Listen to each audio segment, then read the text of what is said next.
Welcome to our program on Kardec Radio.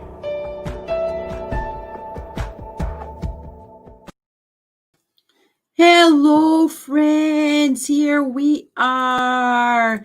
We are here at the SSVA. The center is in your home now, and we are all invited to this inspirational talk.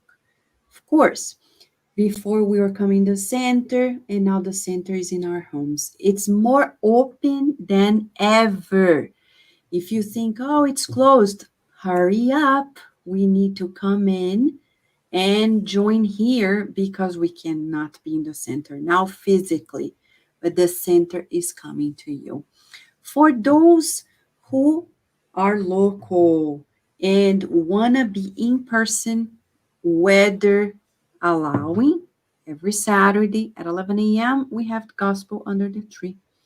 And you can come to the Spiritist of Virginia at the parking lot under the pine tree.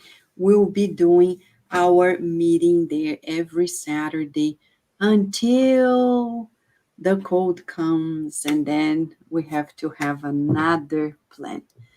So now we want to begin, and Carol is going to help us with a message, right? Carol? Right. Thank you, Vanessa. The message we are going to read tonight is from the book Living Spring by the Spirit Mentor Emmanuel through the mediumship of Chico Xavier. It's message 70 entitled Loneliness. Pilate asked them, "But what wrong has he done?"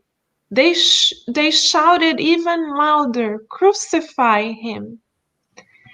As you evolve higher and higher by performing your duty, you experience the loneliness of the heights, and immeasurable sadness afflicts your sensitive soul. Where are those who used to laugh with you in the springtime park of your early youth? Where are the hearts that used to come looking for you in times of wonder? Where are those who used to partake of the bread and the dream with you in the cheerful adventures of the beginning? Of course, they stayed behind.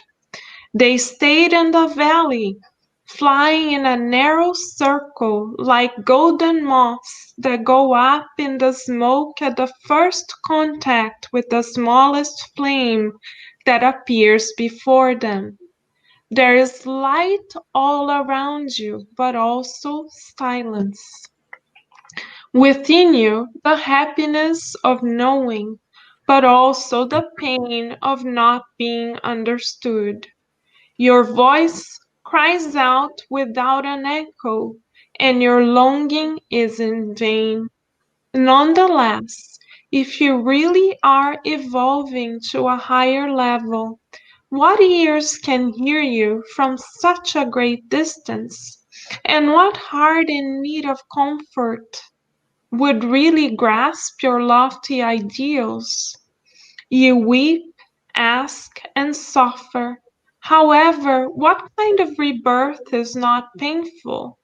In order to free itself, the bird destroys the cradle of bark in which it matured, and the seed must undergo decay in the ground in order to produce. Loneliness in serving others creates greatness. The bedrock that upholds the plain does so by itself, and the sun that nourishes the whole world shines alone. Do not weary of learning the science of spiritual growth.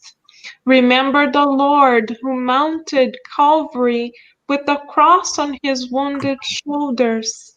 No one was with him during his gruesome death, except for 2 teeth being rightly punished for their crimes. Remember him and press on. Do not count the good deeds that you have done for others. Trust in the infinite good that awaits you. Do not wait for others on your journey of sacrifice and spiritual evolution, and do not forget that for his ministry of redemption for all humankind, the Divine Friend not only lived, struggled, and suffered alone, but was also persecuted and crucified.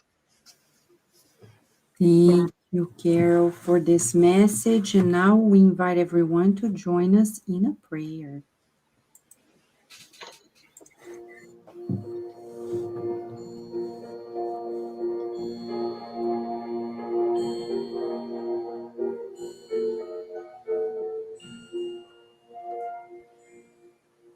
Dear Mother, Father God, we feel truly privileged for knowing of your love, unconditional and so provident, generous to all. We are suffering on the earth because we have despised you, because we have put you aside. We are the prodigal children, but we come back to your house, willing to serve you, willing to co-create with you in greater wisdom. We've been tired of being astray. And finally, thanks to Spiritism, we come together tonight.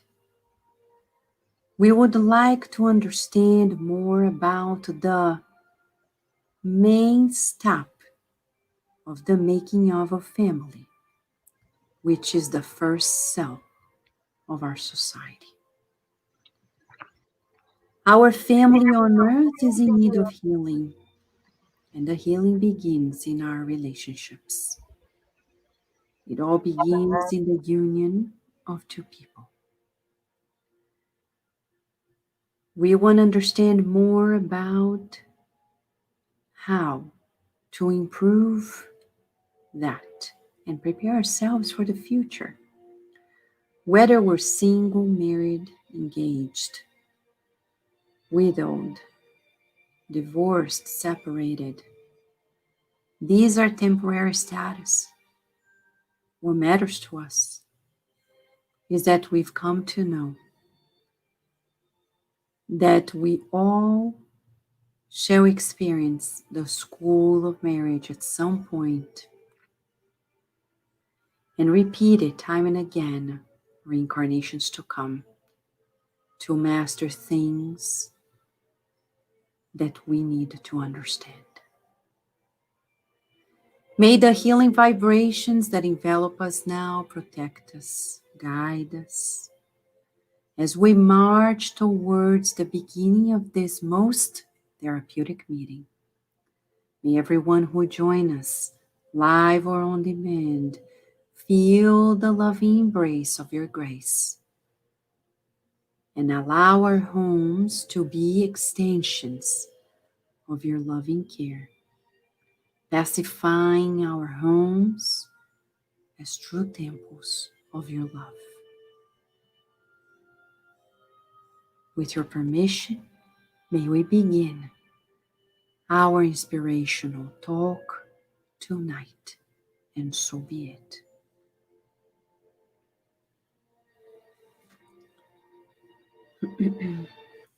Thank you, friends. So now, Carol, Luciana, and I will be talking about this topic. But as we do often before we begin the main topic, we have the Spirit's Book moment, and Luciana is going to help us read and also explain one question every Friday. There's always the Spirit's Book moment, right? And Right. Luciana is going to help us in that regard. So let us start with, today we are starting the question 909. of the Virtues and Vice, Part 3 of Chapter 12 of the Spirit's books. As we always mention, this book is a treasure. If you're looking to be rich, to get something that is really going to empower you, help you throughout life, you must have this book and read it. Each question will illuminate your thoughts and change your life.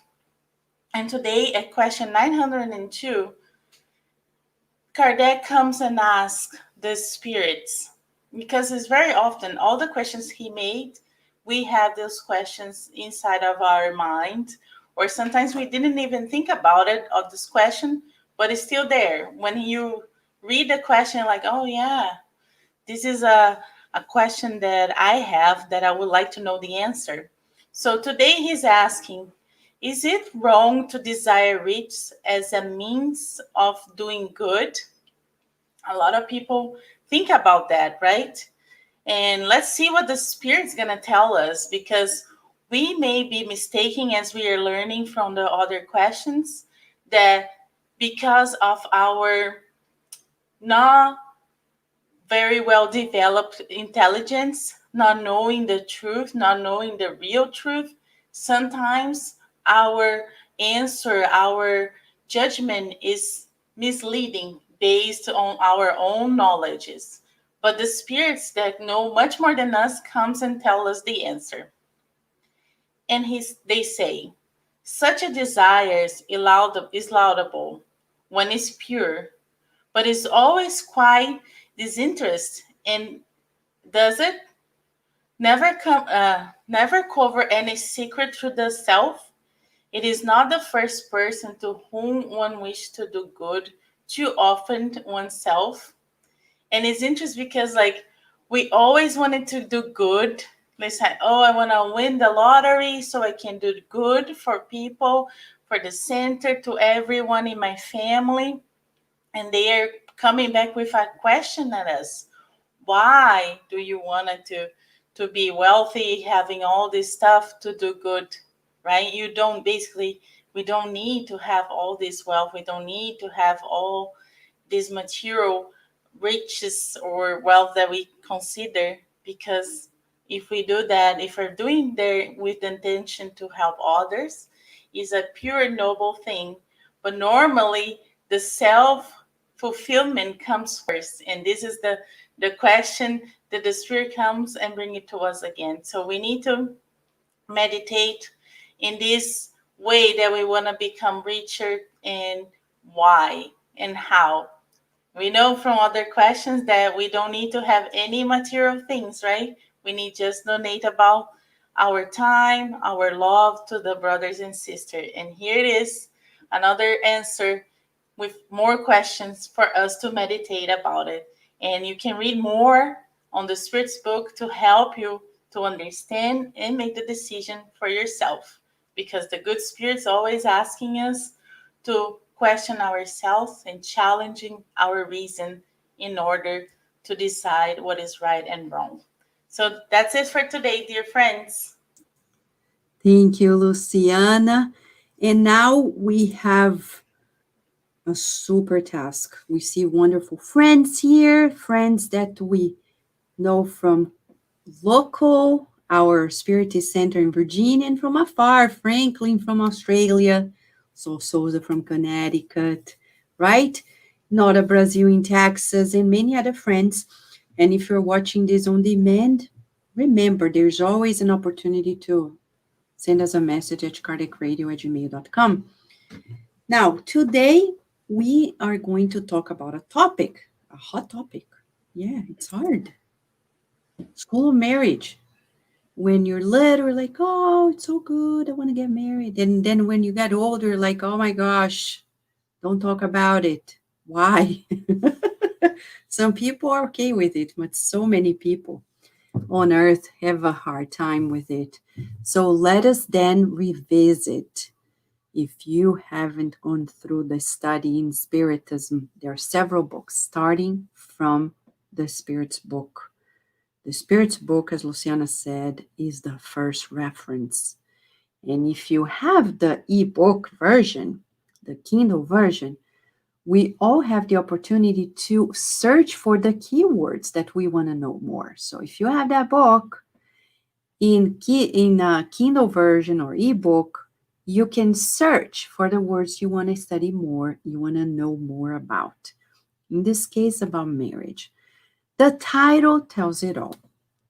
Before we begin, we want to report about a story that Amália Domingo Soler, in a book that was first written in Spanish, Hechos que Prueban. It's on PDF online available. In Portuguese, it was translated as Reencarnação e Vida. It's also on PDF online. And in English, it doesn't exist yet. At least some cases have been published in the Spiritist magazine at spiritistmagazine.com or .org. Every issue we have tried to publish some of the translated articles, the chapters in English. But at Kardec Radio years ago, we shared 15 of those cases. You can go to Facebook playlist at Kardec Radio or YouTube, Kardec Radio's YouTube, and the playlist is titled 15 Cases of Previous Lives. And we want to share with you today's case.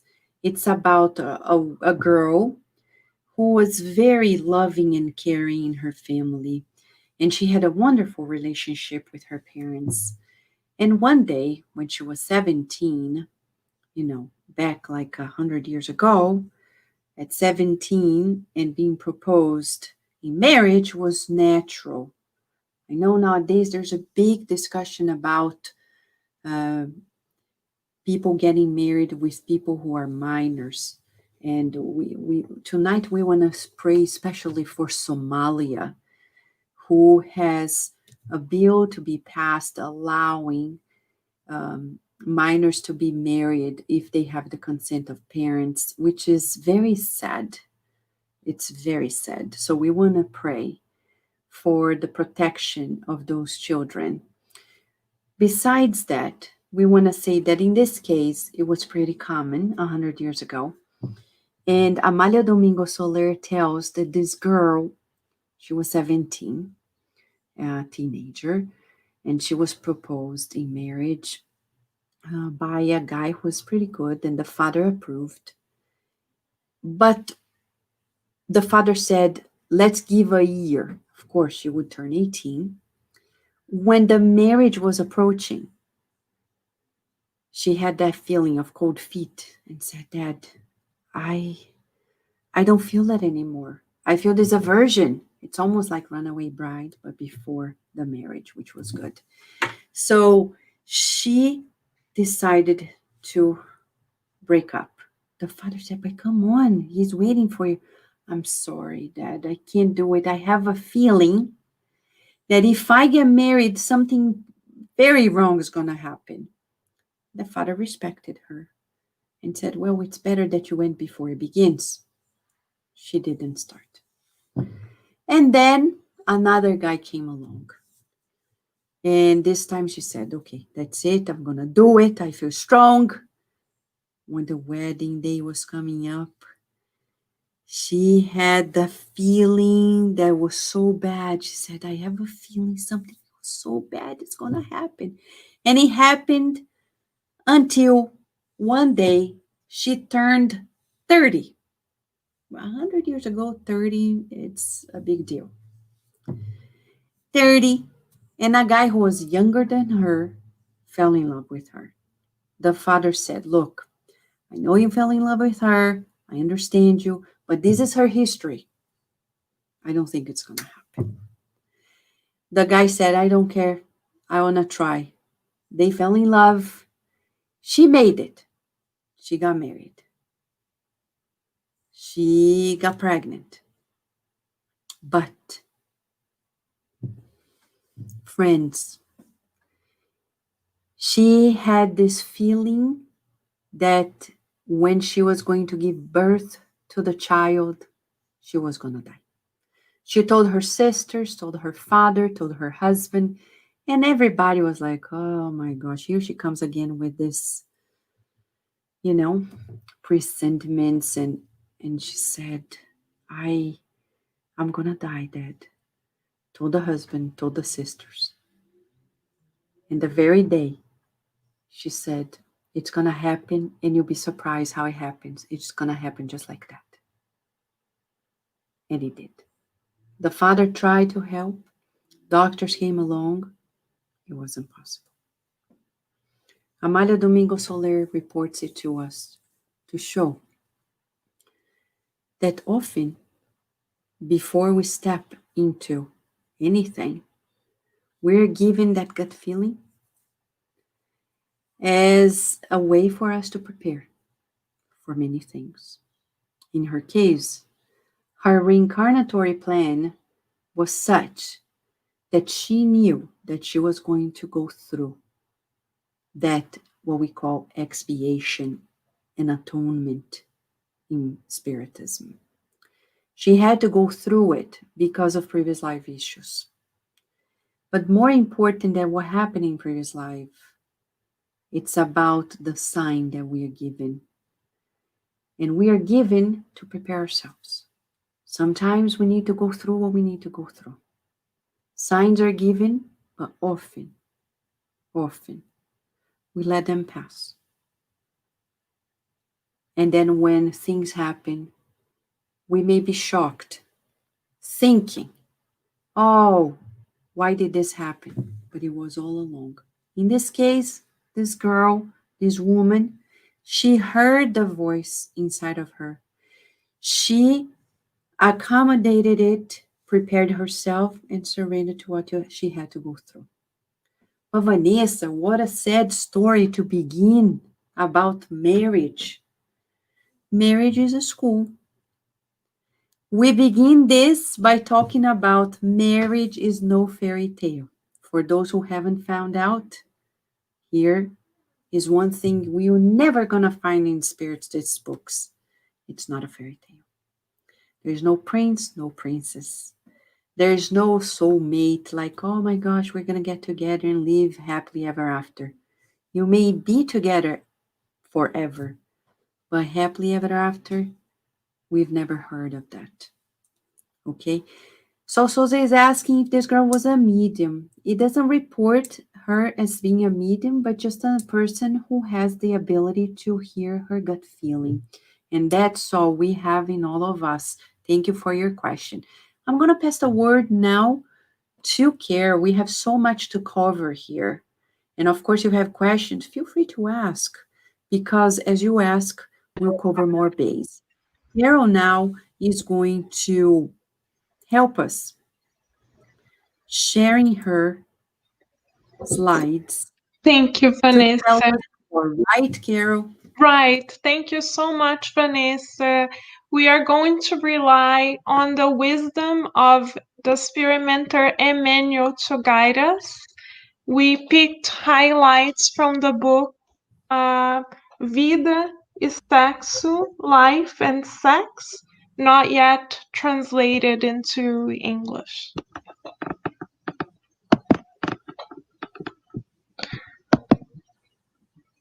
So Emmanuel reminds us as he writes a chapter totally devoted to marriage. The marriage, as Vanessa pointed out, is a school for the soul. What does that mean to be a school for the soul? It's a union that is meant to enrich our virtues and qualities for immortality. It's a union that is meant to teach us to improve ourselves spiritually. And Emmanuel tells us that is also a school that is based upon reciprocal responsibilities. For instance, friends, in the book Action and Reaction by the Spirit Mentor André Lewis, we see the case of Marcela and Ilideo. They are married, and in the spiritual realm, of course, they sign contract with their own consciousness that they will be married to support each other's spiritual growth. But then, upon reincarnating, Ildeo is not able to go through this reciprocal responsibility. He's not able to follow through, and they go through a lot of challenges until the marriage is dissolved. But we learn that they were together, as Vanessa said, not to leave the fairy tale or the happily ever after that is promoted to us, but rather to support each other's spiritual growth. So, something for us all to meditate upon is where, what skills, what virtues am I able to develop in each of my relationships for immortality? What is that relationship teaching me as an immortal spirit? Is it teaching me patience? Is it teaching me understanding? Is it teaching me to be more responsible for what I say or for what I feel? Is it teaching me to forgive? What might be in the curriculum of our relationships? And if we are currently married, what might be in that educational proposal for us? So Emmanuel is inviting us to look at marriage as an educational proposal from God to us to enable our spiritual growth mutually. Then Emmanuel goes further and he explains to us why on earth relationships are not the fairy tale that we sometimes believe them to be. Why is that? Emmanuel explains to us that affective relationships are rooted in karmic principles. What does that mean? That when we meet someone and we develop a relationship with them, it is not by chance. It is because we attracted one another vibrationally and spiritually. We already have a history with one another, and often before reincarnating, we agreed to support each other in our spiritual growth. For instance, in the book Nosso Lar by the spirit mentor André Luiz, Our Home, we see the case of André Luiz's parents. The mother is devoted and dedicated to her marital responsibilities, while the father engages in many extramarital affairs. Then, in the spiritual realm, André Luiz's mother tries to help rescue his father, but his father is connected to his past lovers spiritually and vibrationally. So as they plan a future reincarnation, we learn that André Luiz's mother is going to take his father as her now future son, and André Luiz's father's lovers are now going to be his sisters. So we see that every relationship that we have, says Emmanuel, is rooted in the law of action and reaction. This is why it is important for us to really look at one another as children of God, first and foremost, and try our best to give to the other person what we would like to receive, because what we sow, we most definitely reap. Then Emmanuel goes even further and he explains to us that we do not hurt another person without hurting ourselves. So we see, for instance, in the book Memoirs of a Suicide, that one of the suicide spirits reported to us by Camilo Botelho, did not know how to value his family. So, as he recovers in the spiritual realm and plans for a new life, he is told that he's not going to have a partner in the future life or children because of how much he hurt his family that he left behind. We also see the case of Margarita, also in the book Memoirs of a Suicide.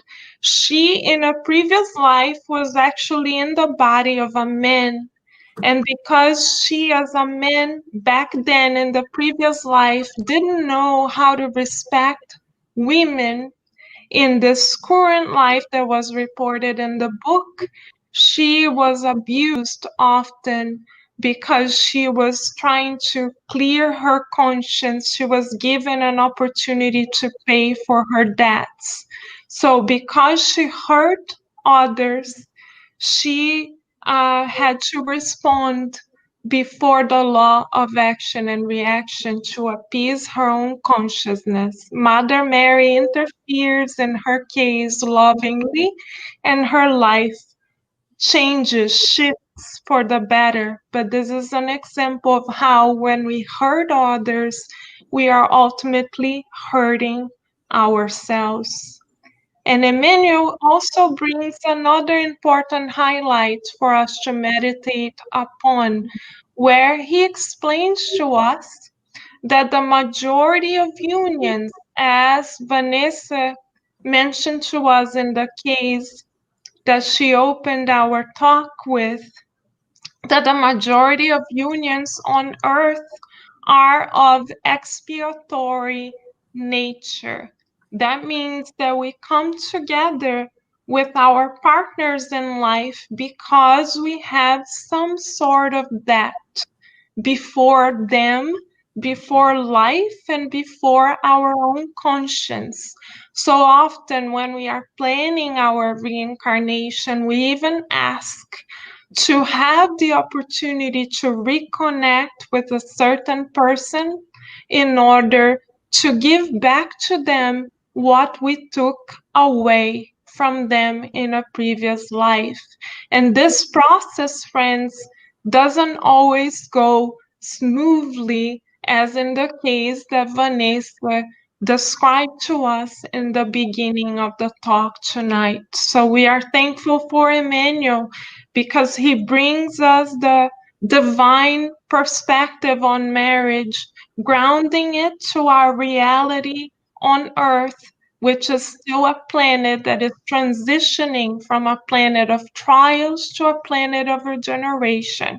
If we understand this reality of marriage more, then we are able to better invest in our relationships for immortality.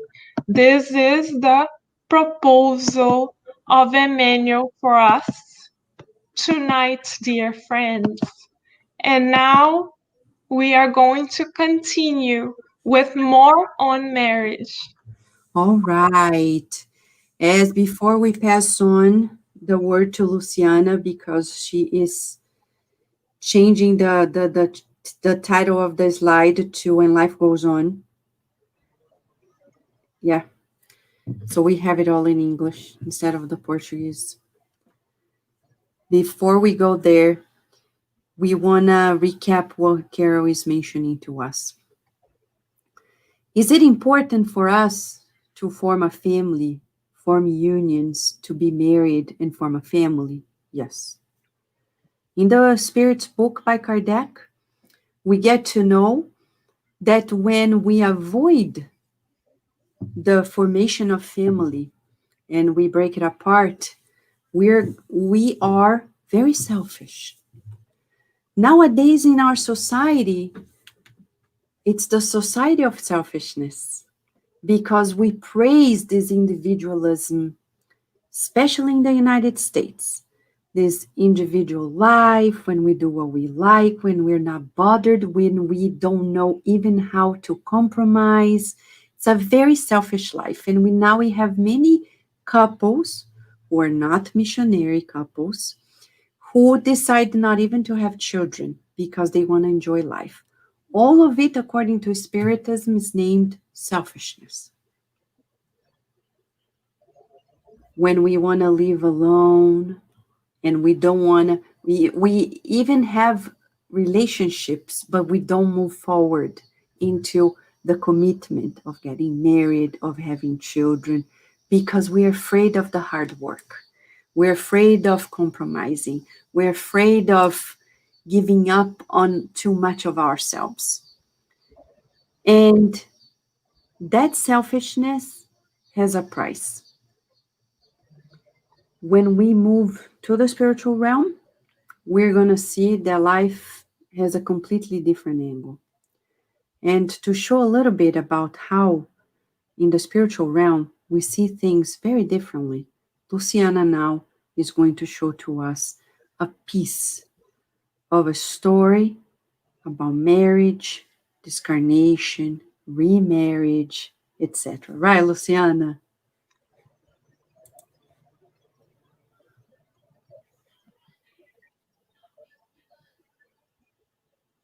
I was mute. I'm sorry.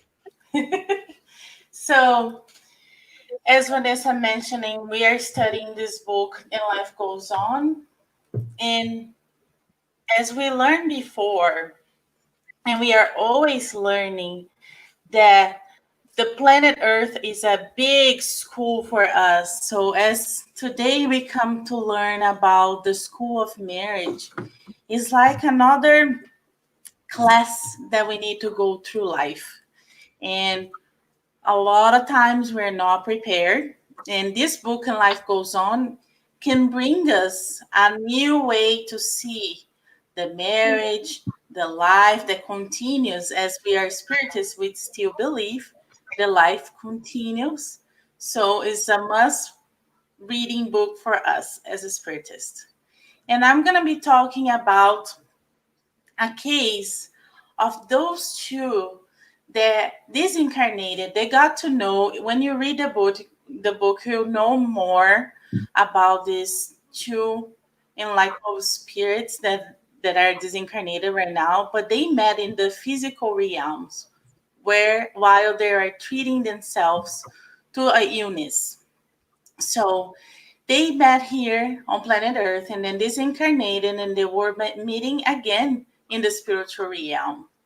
And it's very interesting, as we mentioned, that no one comes in our life for no reason, right? There's always a reason why we have friends, why we have family, people that we see towards the end of our life or in the beginning of our life. There's always a reason why this person comes along. And this is what happened with Ernesto and Evelina. So after they're disincarnated, they were in the spiritual realm for a while. And finally, they had a good news that they were going to be able to come and visit their families on planet Earth. So they come down with this group of spirits because, as we know, Jesus worked as a team. We work as a team, and they also continue working as a team in the spiritual realm. And as a team, as a group, they all came to the planet to see their family. And they decided to go together to see their families in order not to be lonely, right? One support one another. That's what we like. Friends that will support us throughout our life, the nice time, the difficult times, for all the time. So they made a deal to go visit their families together. So Evelina went to see her family first. And getting into her house, she saw her husband, now ex-husband, right? Because she is in the spiritual realm, but she came to visit him. She sees him, Kyle, over there with another woman. And she was shocked to seeing Kyle already with somebody new in their house, right?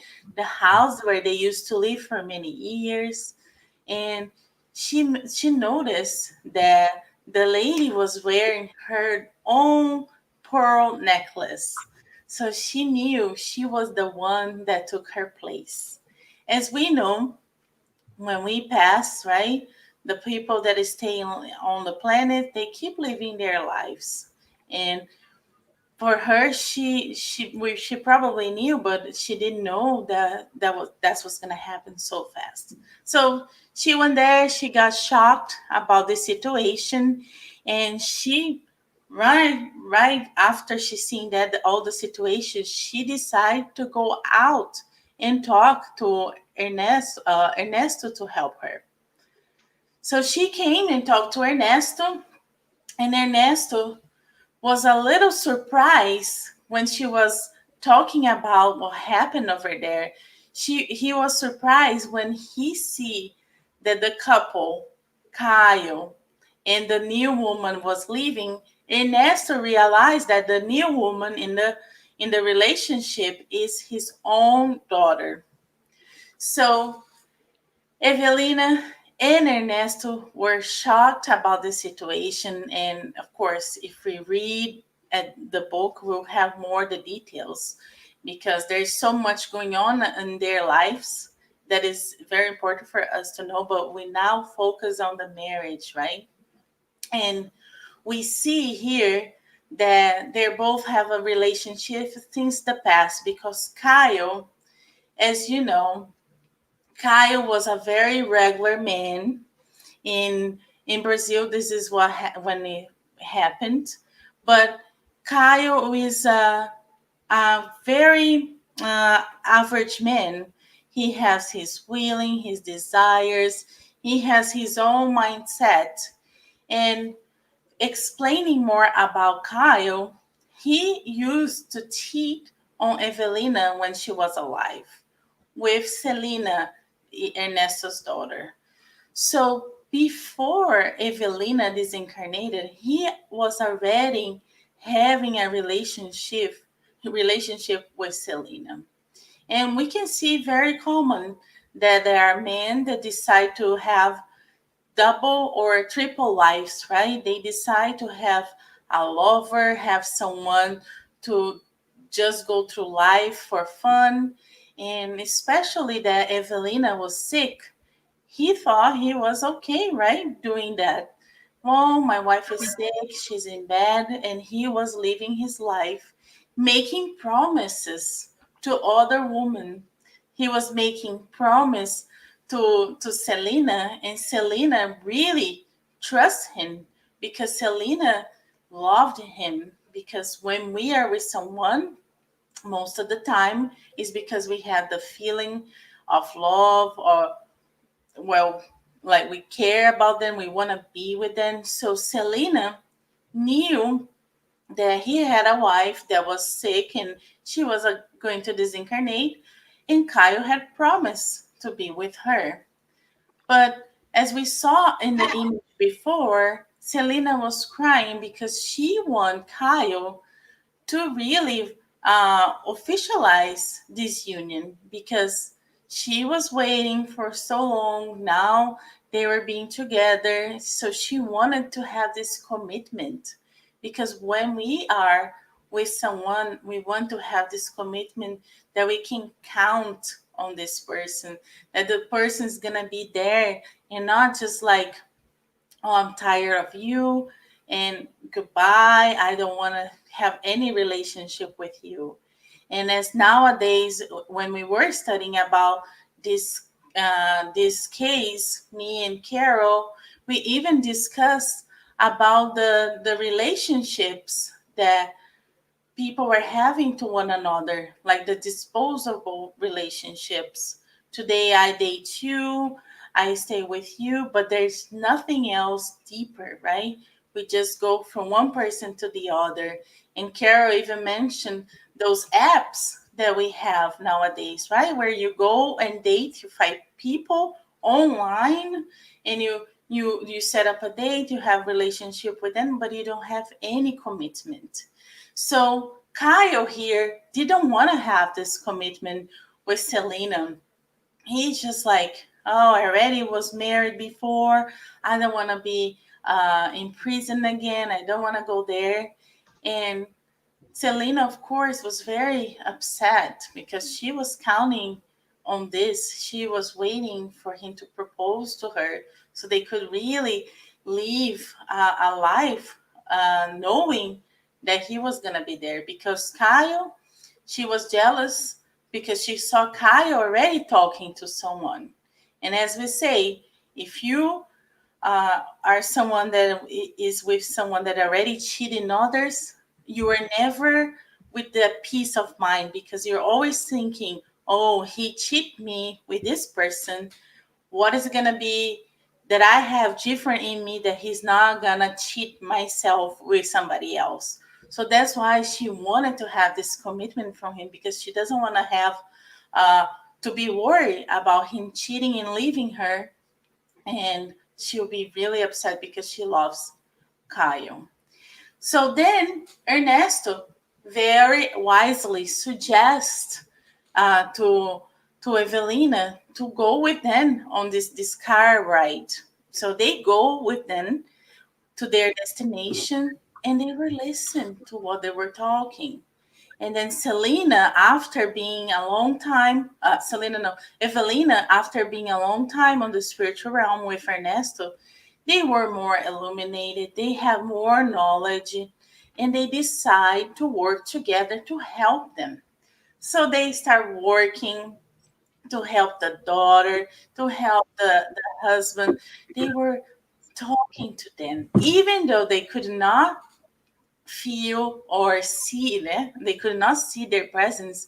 They were feeling and like they're doing their conversation just like if they were talking all together. So Evelina was suggesting him to honor his commitment, because he said he was going to get married. He promised a lot of things to Selena, and now it was about time for him to honor this.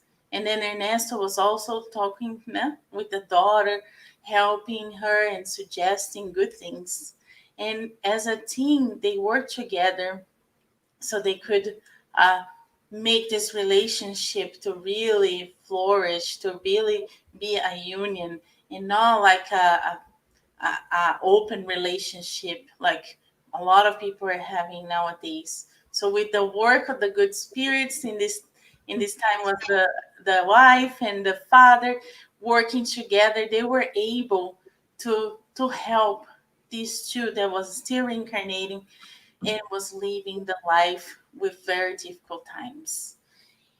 And of course, jumping towards the end, they were actually got married. They have their kid, and this kid is special as well. But you need to read the book to know who is this child and why is it so special. So we'll come back with Vanessa, and we'll finish it up. This is school of marriage that is so important for us to know. So beautiful, right? To see how in this book and life goes on, we see the end of it, like how this baby comes and seals the family learning experience.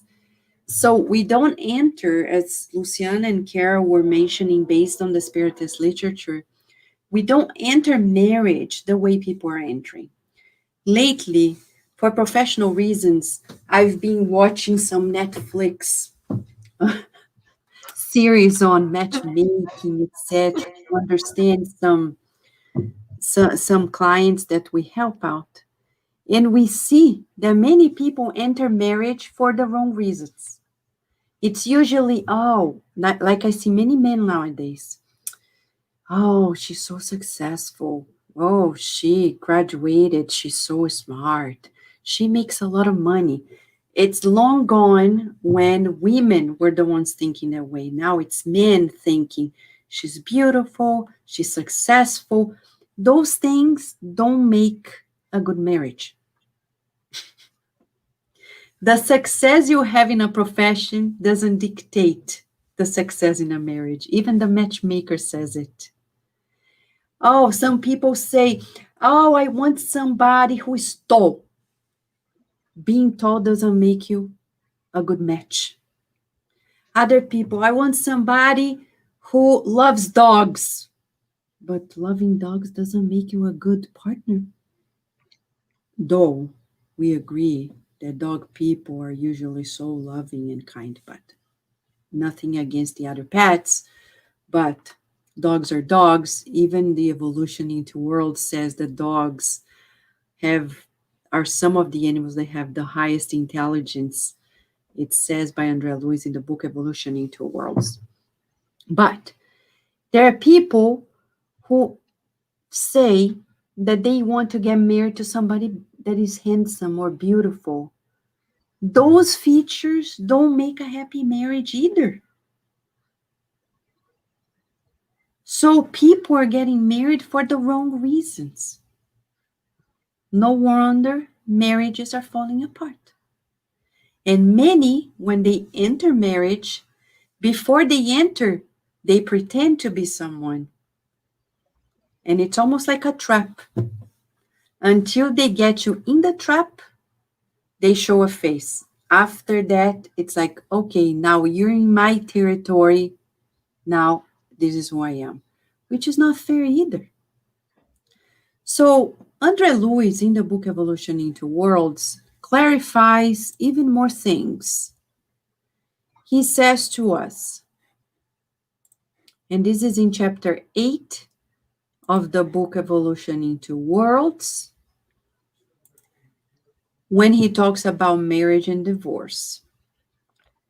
Besides other things, he's answering to this question. Could we have some explanation about marriage as well as divorce on the physical plane from a spiritual perspective? So this is a reference for us, okay? Evolution into Worlds, chapter 8, part 2. Andre Luiz says, let us analyze without prejudice. Let us not see these as innovative concepts or disrespect to the feelings of others. So the first thing he says, that there are different purposes of marriage. And he's going to say, we cannot forget that marriage may present a variety of features aiming multiple purposes on earth. So if you are married to somebody whom you love and you get along well, rest assured, this is not because you deserve it or because you're better than others, you're luckier than others. No. It's because in this life you need it. Not necessarily next life it's going to repeat. Because it's a school. There are different purposes. And if the opposite, you are married to somebody whom you thought you loved, you were passionate about, and suddenly it changed, don't feel like you're unlucky either. Because there's something in there for us to learn as well. So Andre Luiz says that on earth, marriage is a school for different purposes. He goes in good alignment with Emmanuel and Kardec, from the Spirit's book to the book Vida e Sexus, Life and Sex, which is not translated into English, but the book Evolution into Worlds is already available into English. So he says here, accidentally, incarnated men and women, or women, may several times experience marriage on earth without finding the company of like-minded souls with whom they would attain the ideal union. Pause for a second. This book was psychographed in 1958, at a time when people were not getting married like they are nowadays. Several times. It's very common nowadays, people are second time, married for a second time, third time, fourth time, very common. It's becoming very common. Even in most traditional countries, it's becoming very common. But in 1958, it wasn't the case. So this book is a book of the vanguard on earth. It didn't come for the time when it was written. It came for the times we're living in and for the future. But he says here, keyword, accidentally. Why? This happens because commonly it is necessary to redeem this or that debt contracted with their sexual energy, which was unhappily applied before the principles of cause and effect. If we go to the book of humanity, the history of humanity, we'll see that in previous lives, for millennia, we were not monogamic. We had several partners. And if we got married to one, we had affairs. Now, in this life, we encounter the former lovers, former partners, and we got attracted, get married, and it doesn't flow because that passion goes away. In this life, we're married. Relationships that in previous lives were not even marriages.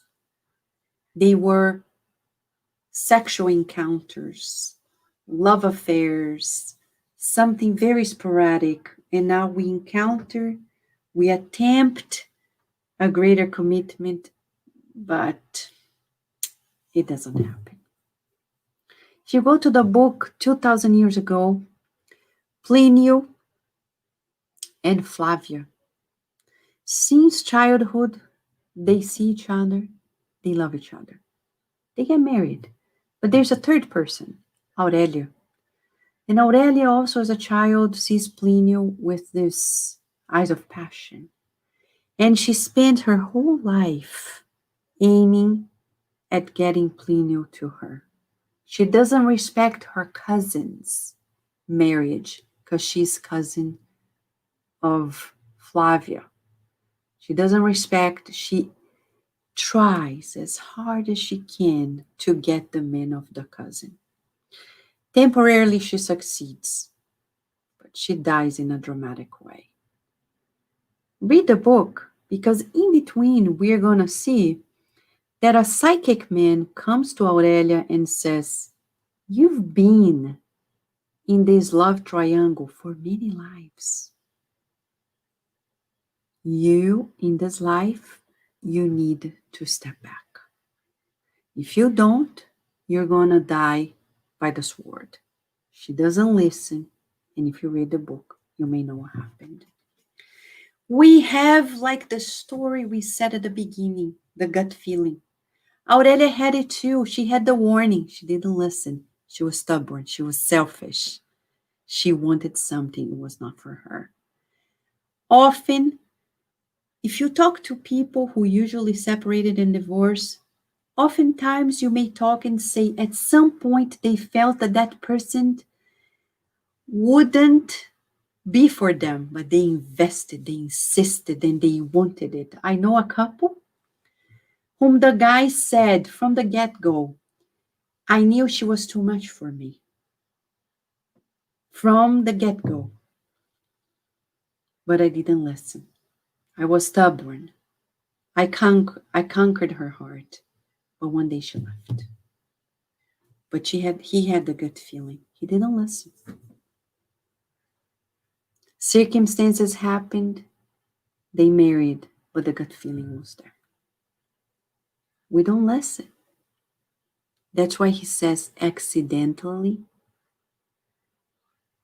But why does God allow us to go through this, right? And there is this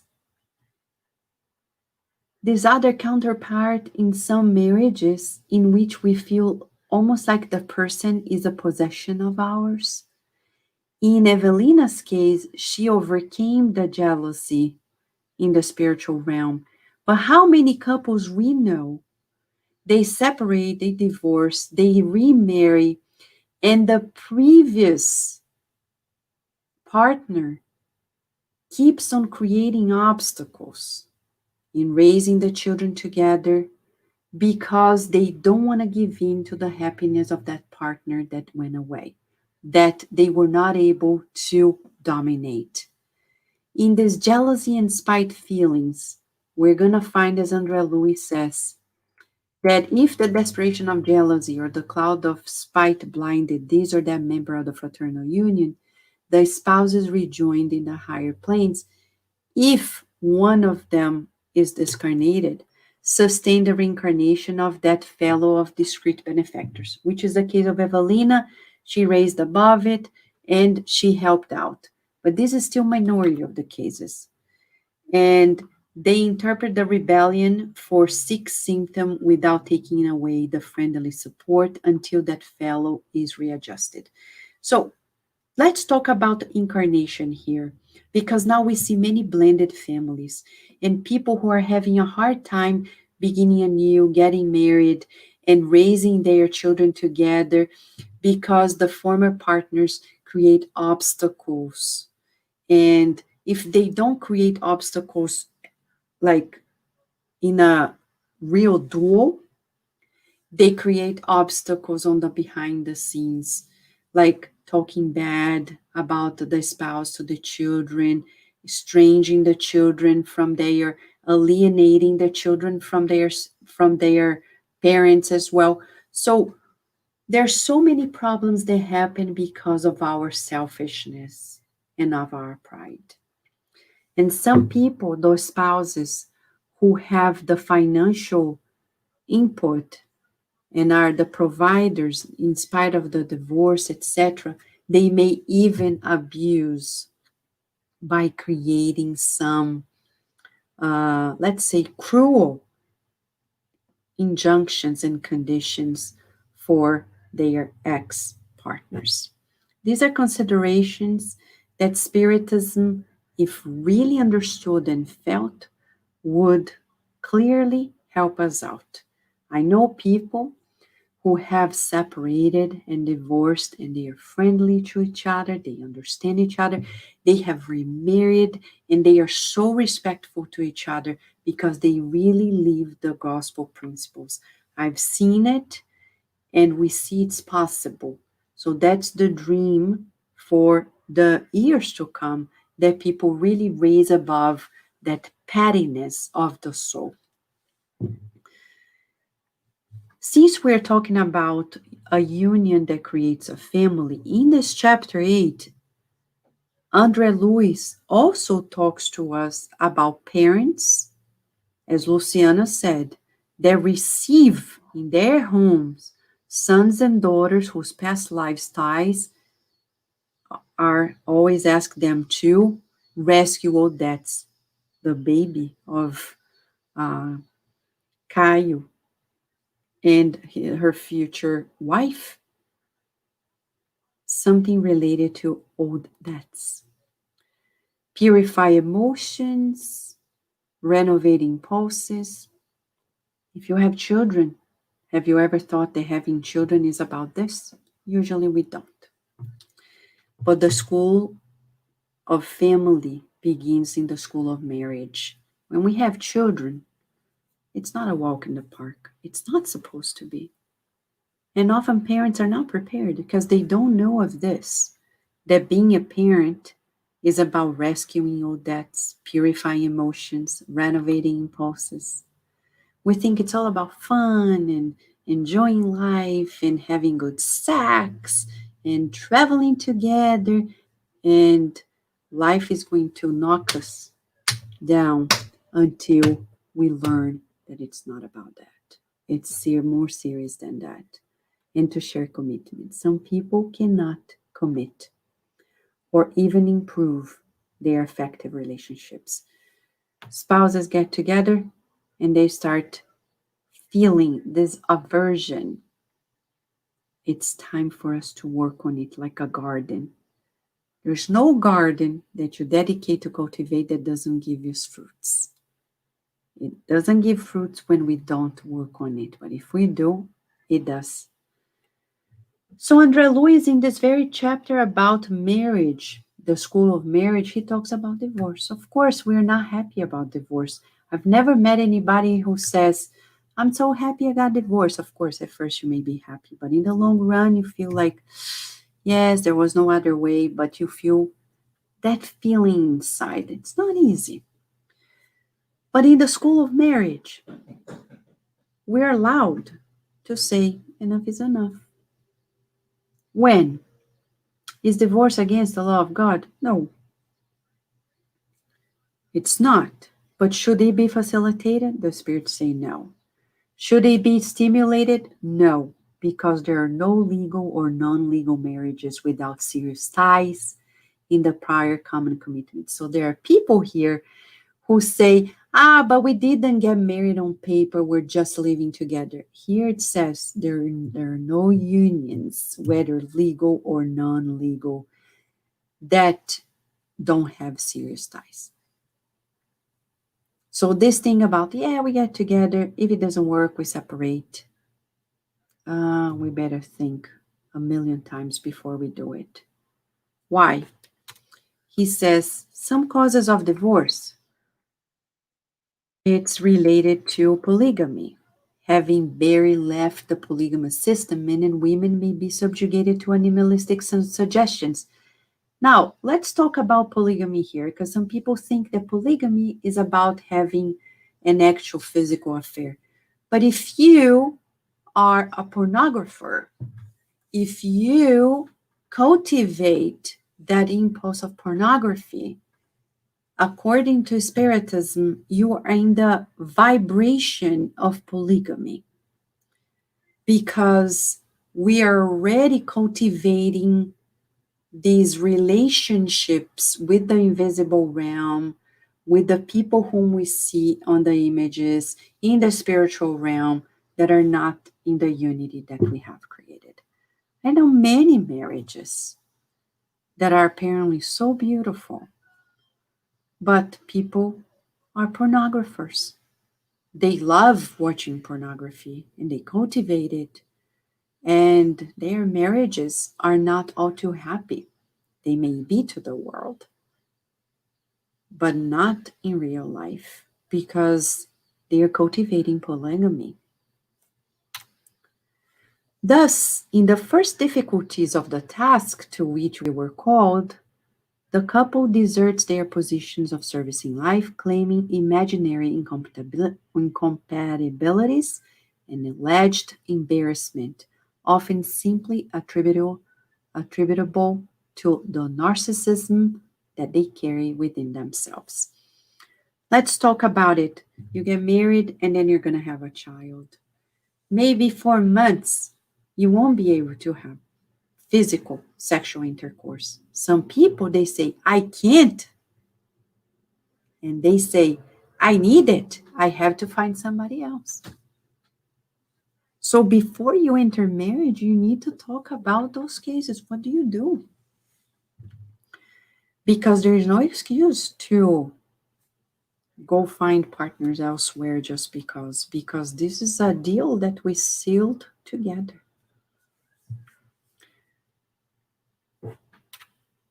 In this way, André Louis says, they may exert vicious tyranny over the psyche of his or her mutilated or sick, needy, or ignorant companion after exploring their emotional world.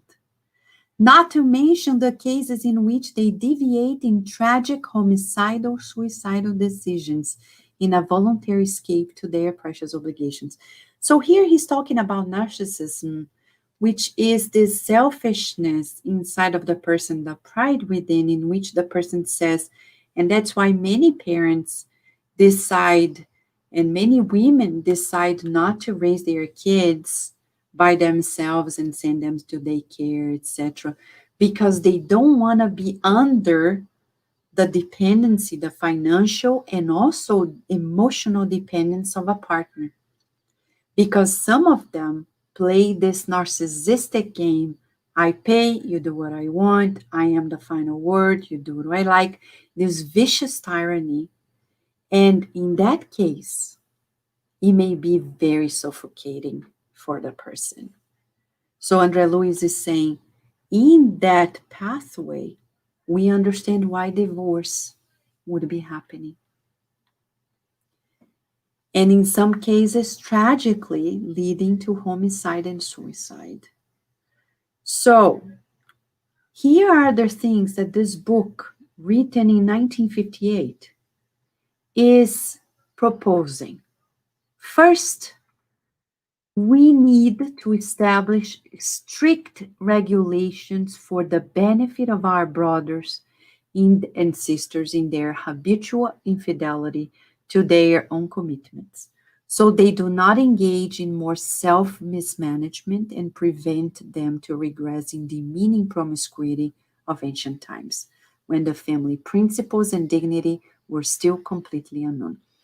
We have some laws that are already protective in that regard if people cheated, but we are talking about having stricter regulations at other levels as well to make sure that people really behave. This is a book, Evolution into Worlds, by Andrea Lewis, written in 1958. So he says, when divorce may be a lesser evil, when it's essential that the human feeling intervenes in special cases, the humane feeling, when the divorce is a lesser evil that may arise between the greater evils hanging over the head of the couple. So, pretty much, we are being invited here to think what we are doing in our relationships. Why we are married? It's for learning. It's for progressing together. We're not married together to have good sex, to enjoy life and have a rich life, and to have healthy babies, because sometimes we won't have healthy babies. And that's something we need to embrace as God's opportunity for our progress. Sometimes we will have financial problems because we need to face those difficulties. And we can't give up on the family, on the relationship because of those financial constraints. Sometimes we'll be with a partner that has health issues. We are married and then surprise, surprise, health issues. And we're going to give up on that relationship because it's not the green grass that we waited. It's not like a walk in the park, Disneyland. So the worst of it all is what we have been seeing. Marriages that are enforced or that are sustained because of conveniences, or divorces that are so brutal that destroy people's images. But those who do so will pay. Not in this life, in the next life. For not giving the other one what they need. That's why Andrea Luiz says here, the humane feeling. God doesn't punish us. Don't think that those who are married until the last day of their life, they go to heaven. Because a woman once came to Chico Xavier and said, "Oh, my husband's so hard to live with my husband." And they were together for decades. "Oh, Chico Xavier, what do I do? He's such a hard husband." He said, "Oh, forgive him 70 times, 7 times. And then she went home, came back and said, "I've been doing that, but can I guarantee that this is it, this life? We won't be back, because I'm trying my hard, but I pray that we don't come back next life." And Emmanuel said, "We only will have aced that learning lesson when we can be next to the person and feel like it doesn't bother us anymore." So being married all your life and just putting up with the husband or the wife doesn't make you a better person, doesn't give you heaven.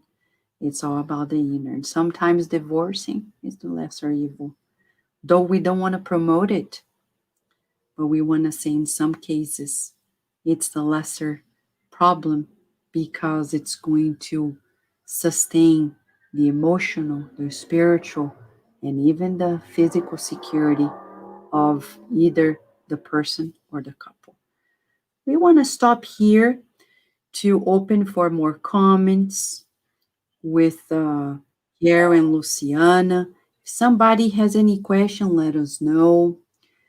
Of course, we're not giving a comprehensive study on Spiritism or marriage, right?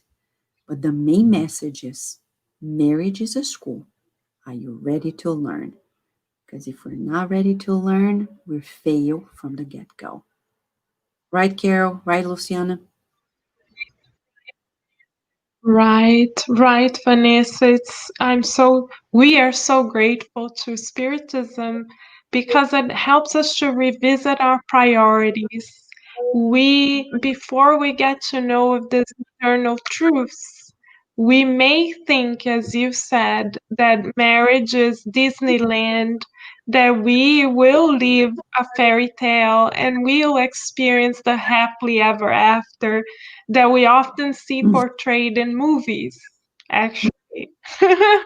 And most of us like watching those movies exactly because of that effect on us. But Spiritism comes to us as the light of discernment, helping us to reason that there is a much greater purpose to any relationship, especially marital relationships, because we spend a lot of time with that spirit. And that purpose is not confined to whatever we label it, it goes much beyond what the eyes can see.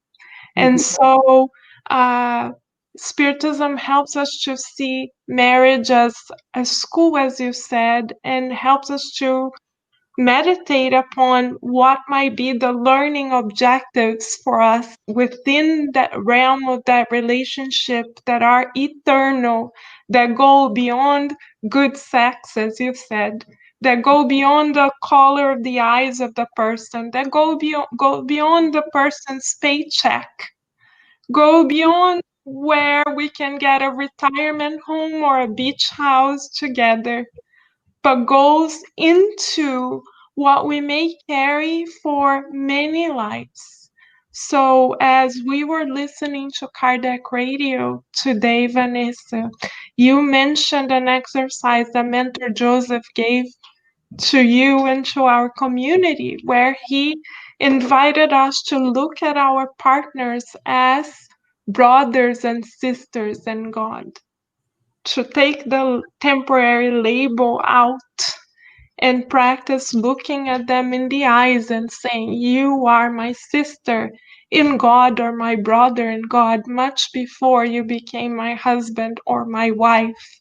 How may I support you in your spiritual growth?" So, if we, thanks to God, Jesus, Master Jesus, and Spiritism, now we can empower ourselves to embrace the real deal, real marriage, not the fantasy ones that we have been used to for millennia, as you mentioned, as you brought the 2000 years ago case with Aurelia and Plinio and Flavia. So And Spiritism is saving our lives here.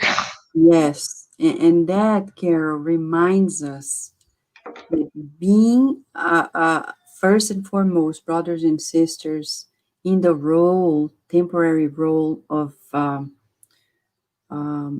couple, it tells us about this feeling that many people have that they possess their partner, because nobody guarantees that in the next life will be a couple. Nobody guarantees that in the spiritual realm we're going to be together. So it's very important for us to detach of that feelings of ownership and look at our spouses as a companion, temporarily with us, and we are temporarily with them, because there is nothing that says that we'll be together forever.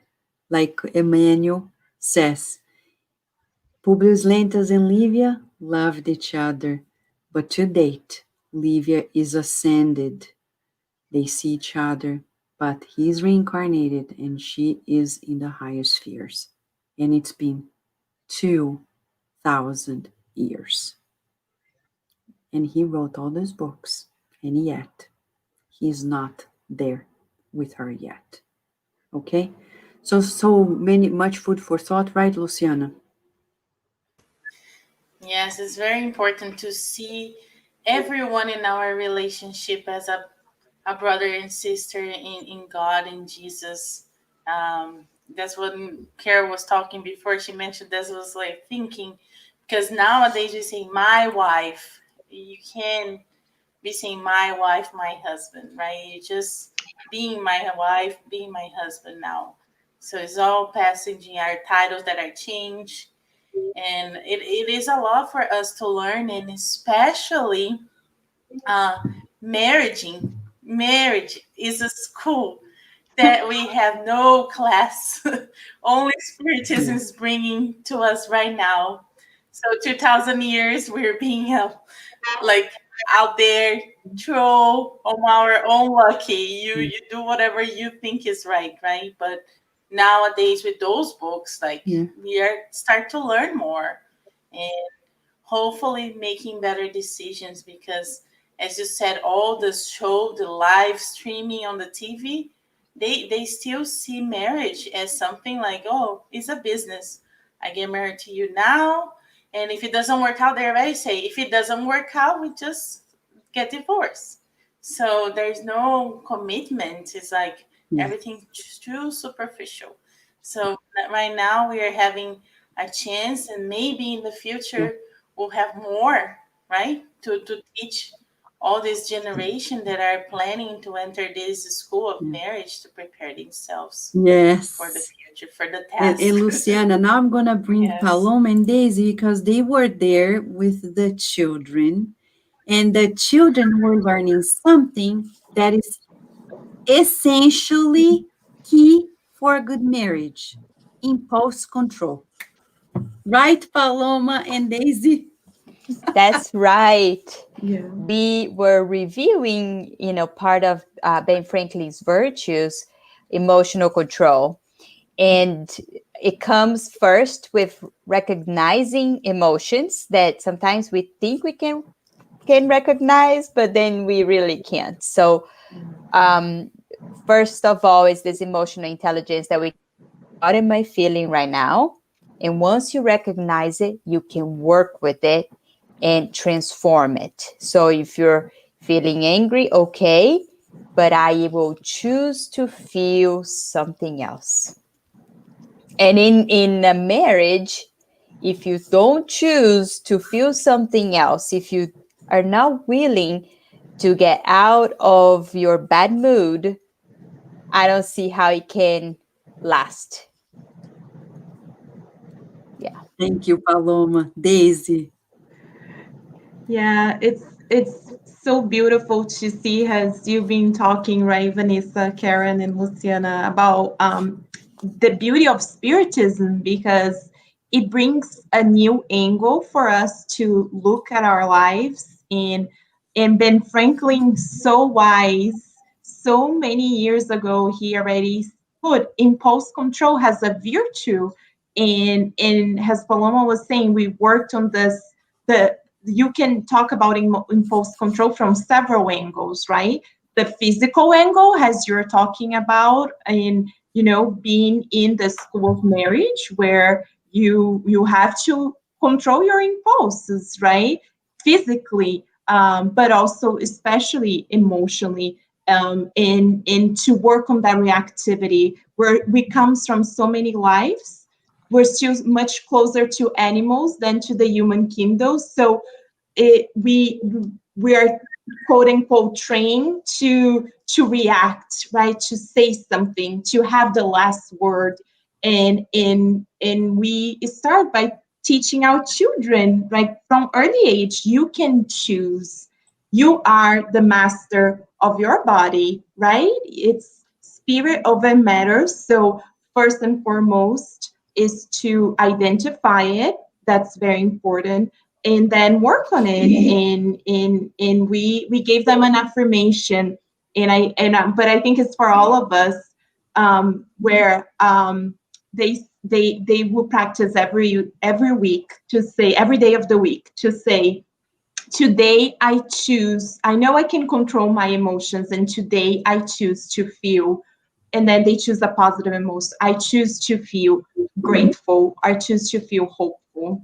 And I think if we can wake up every day with that, I know I can choose my emotions, and today I choose to feel blank, that would definitely lead for a stronger and happier marriage for sure.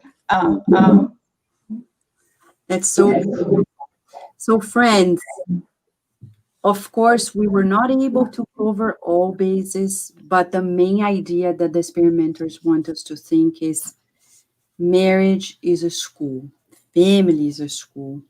We are learning with our partners, with our children. Are we open to it? Marriage is not business. Marriage is a true commitment from soul to soul.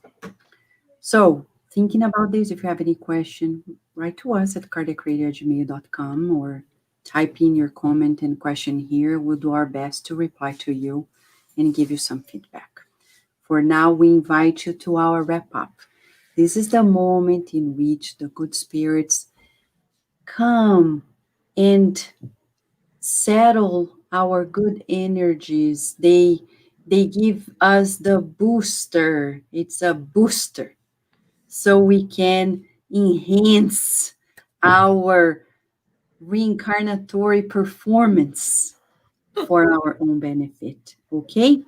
This is that moment. It's like when we are in a race, it's the pit stop. The car needs to stop, even if it's quickly, to change the wheels, the brakes, whatever it is, to put some gas.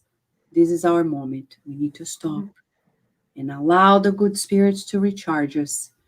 It's up to you to open yourself. I know family is all around in the house. Let family do what they need. Now it's for you. Forget the pets, forget the children, forget the spouse, and say, I need 10 more minutes. Okay? So Luciana is going to lead us into the passes prayer. Thank you, Luciana.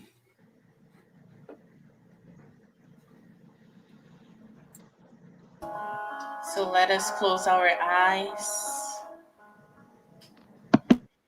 in order to be more connected or to easily connect with the good spirits. As we breathe in and out, visualize yourself sitting, receiving light. There is a rays of light shining on you. And this light is happening and expanding so your whole body is illuminated.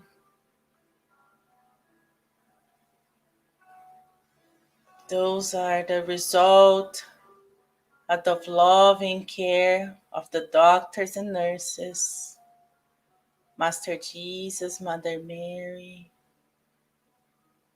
sending their loves to us, helping us to be more open to receive this treatment that is unique and prepared for each one of us. We can feel the love expanding, and it expands so much that we can see our next one being illuminated. We can see our partners in this life also being illuminated and receiving these blessings, healing energies brought to us to heal our hearts, to heal our soul, to heal the mind, opening up new horizons for us to explore. with these beautiful teachings that we daily receive from our Master Jesus. As we feel this light, healing light expanding, we can see our whole house being illuminated. And this light is harmonizing, cleansing, recycling the energies of where we live, dissolving ties that we made that are not very evolved. Everyone in both realms of life are receiving these passes, this healing treatment at this moment. And as all our house is being illuminated, we illuminate the whole street, sharing this loving and care with the neighbors, which are also our brothers and sisters, as we learned. So everyone in this planet Earth, in both realms of life, are receiving these blessings coming from above. We feel good, lighter. We feel this treatment really working in us because we are choosing to be healed by these mentors, doctors, and nurses.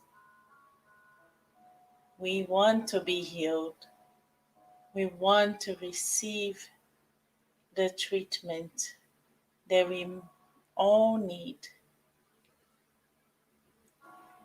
And as we keep ourselves in this high vibration, we continue vibrating the light and this love, but we pray in this moment, praying for all of those that were not able to connect with us tonight. We pray so that they can feel this love and these blessings.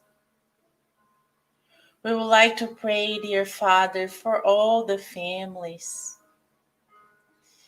everyone that decide to make this commitment of marriage, legally or not legally, but this feeling of being together and building a family. We pray for all of those that are in this school of marriage, of family, of the relationship, that they receive your blessings, that they can make their homes, their relationship more Christian in order to succeed for this life and for the other ones to come. And as we visualize all the families that we know and the ones that we don't know,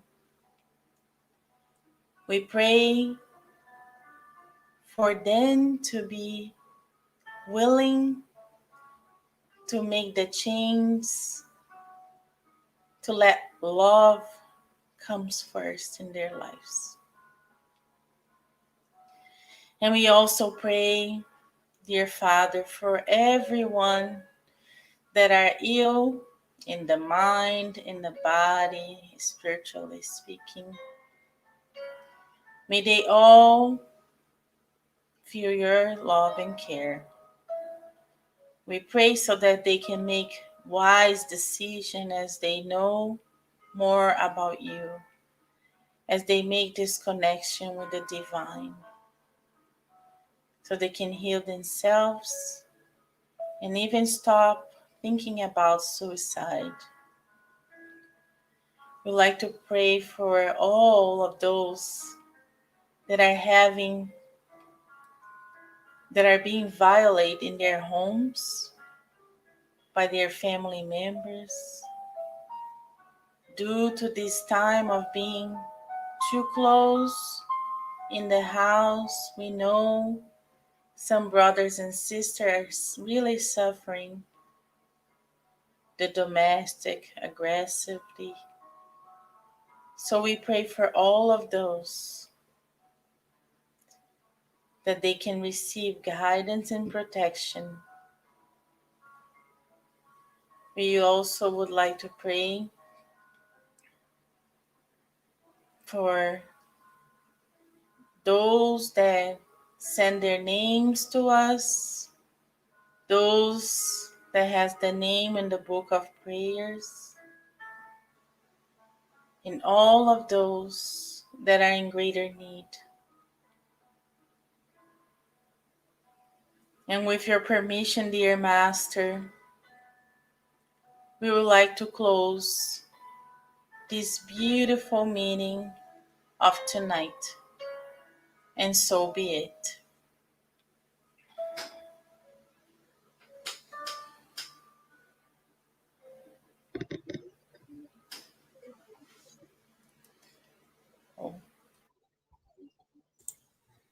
What a blessing to be here together with one another and all of you. We wish you a wonderful day and night. And again, if you have any question, write to us. And we wish you a beautiful journey in the discoveries of God's opportunities for growth. Thank you, friends, and until next Friday.